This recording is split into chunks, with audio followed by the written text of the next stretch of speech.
Interrompue au lendemain d'une attaque ciblée des séparatistes, la réhabilitation de la route Babadjou-Bamenda a repris au grand soulagement des populations riveraines. L'émotion est forte, la population est contente parce qu'on n'avait pas imaginé que les travaux allaient recommencer de si tôt.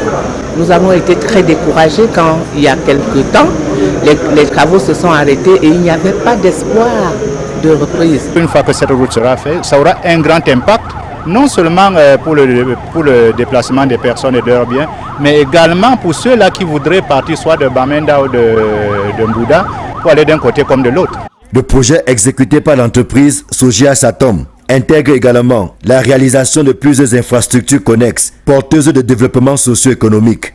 Les contraintes liées au déplacement du réseau Eneo et à l'éloignement de la carrière ont été levées au cours d'une séance de travail. Tout est donc réuni pour permettre à l'entreprise d'appuyer sur l'accélérateur.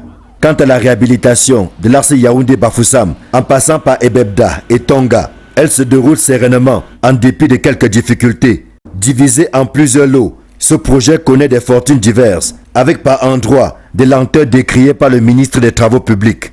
Mais déjà, les municipalités bénéficiaires de cette réhabilitation se frottent les mains, ce d'autant que leurs voiries seront également réhabilitées, en plus de la réalisation de plusieurs projets connexes. 9 km, pour le dire ainsi, bon, on aurait souhaité que ce soit un peu plus, vu que Makinéné tout au moins regorge la carrière qui approvisionne comme l'entreprise pour les travaux de bitumage. Si la nationale numéro 4 est réhabilitée et que les pistes communales ou bien les voies communales ne sont pas aménagées, vraiment ce ne serait pas très reluisant de la part de la population.